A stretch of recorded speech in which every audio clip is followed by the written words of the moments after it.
सूचना एवं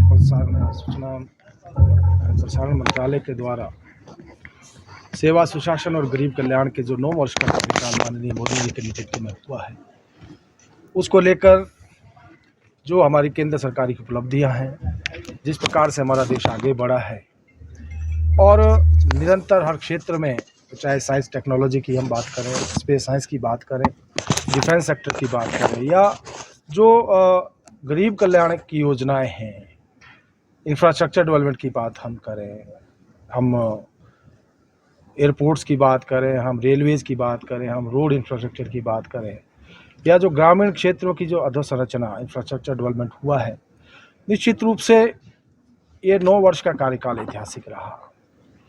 हम जानते हैं कि आज दुनिया के अंदर किस प्रकार से हमारा देश एक अग्रणी देश बनकर उभरा है।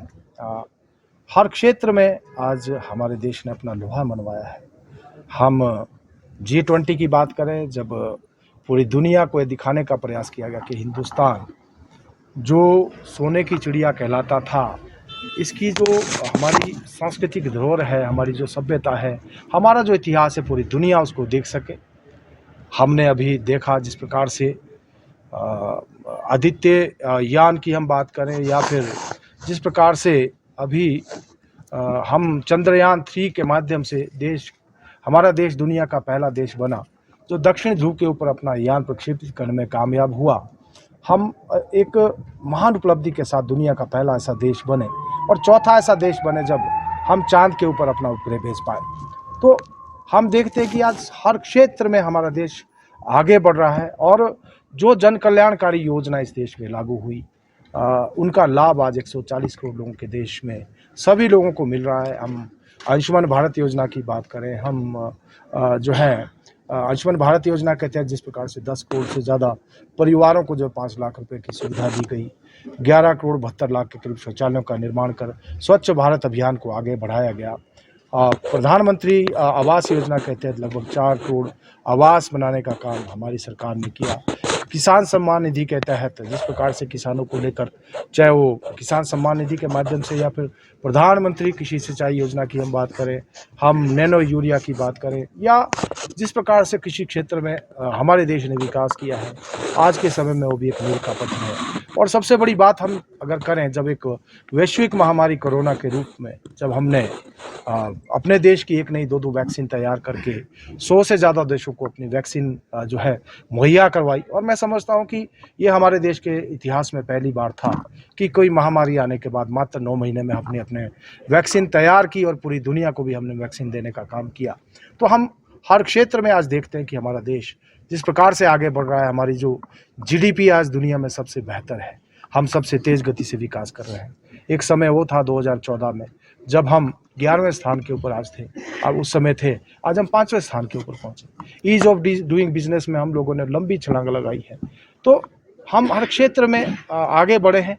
आज हम मांगने वाले नहीं रहे। अब अगर हम डिफेंस सेक्टर की बात करें, तो आज हम जो कभी विदेशों से युद्ध का सामान आयात करते थे, उसका 68% जो है हम आज अपने देश में बना रहे हैं, और हम तेजस विमान तक और हेलीकॉप्टर तक जो है निर्यात करने में जो है आगे बढ़ रहे हैं। तो कहीं ना कहीं ये केंद्र सरकार की 9 वर्ष की उपलब्धियां हैं, और मैं प्रधानमंत्री जी का धन्यवाद करना चाहूँगा कि उन्होंने जिस प्रकार से जो गरीब कल्याण अन्न योजना, जो कि कोविड के समय में इसकी शुरुआत की थी, 80 करोड़ लोगों को 5 किलो अनाज और 1 दाल देना, तो उसको अगले 5 वर्षों के लिए बढ़ाया है। एक बहुत बड़ा कदम केंद्र सरकार का है, और हम इस बात को भी आज देख सकते हैं कि 13.5 करोड़ से ज़्यादा लोग जो गरीबी रेखा से बाहर आए हैं।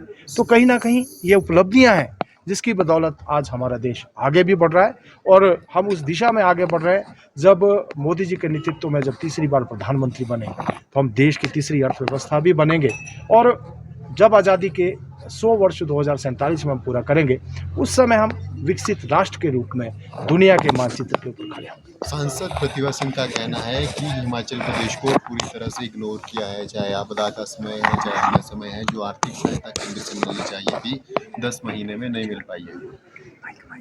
देखिए, केंद्र सरकार के द्वारा जिस प्रकार से हिमाचल प्रदेश को पिछले 9 वर्षों के दौरान अनेकों संस्थान, अनेकों योजनाएं मिली हैं, अटल टनल से लेकर रेणुका बांध से लेकर और एम्स जैसे संस्थान हिमाचल प्रदेश को मिले हैं।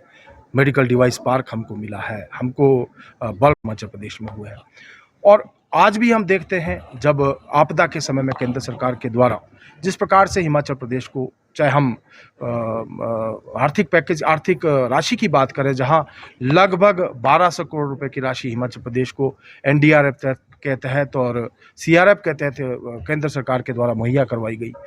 पीएमजीएसवाई फेज 3 में 2643 करोड़ रुपया जिसकी राशि आनी प्रारंभ हो गई है। अभी लगभग 800 करोड़ रुपए की राशि हिमाचल प्रदेश को दे दी गई है। और यही नहीं है, जो आपदा के समय में लोगों के मकान ध्वस्त हुए थे, करीब 11,000 मकान, जिसमें 6,000 अतिरिक्त मकान हिमाचल प्रदेश को मिले हैं। और ये सब हमें तो हैरानी होती है कि प्रदेश की सरकार ये कहती है कि हिमाचल प्रदेश को कुछ नहीं मिला।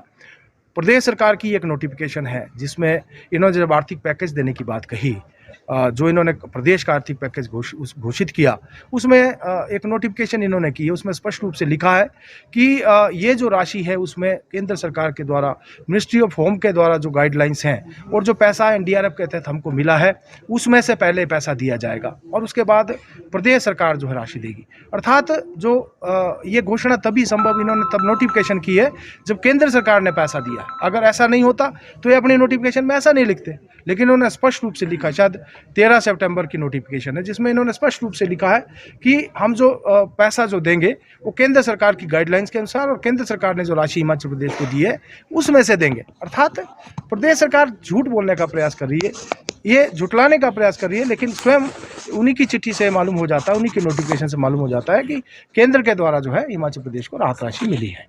और स्वास्थ्य के क्षेत्र में कैसे देख रहे हैं हिमाचल प्रदेश? देखिए, मैं ये कहना चाहूँगा कि हिमाचल प्रदेश में जब हमारी पूर्व की सरकार थी, आयुष्मान भारत योजना हमको केंद्र के द्वारा मिली, तो हिमाचल प्रदेश की सरकार ने जो है मुख्यमंत्री हिमकेयर की मुख्यमंत्री स्वास्थ्य योजना, इसको हिमकेयर का नाम दिया गया, उसको प्रारंभ किया था। लेकिन आज कहीं ना कहीं ऐसा देखने में आ रहा है कि उस योजना को ठंडे बस्ते में डाल रहा है।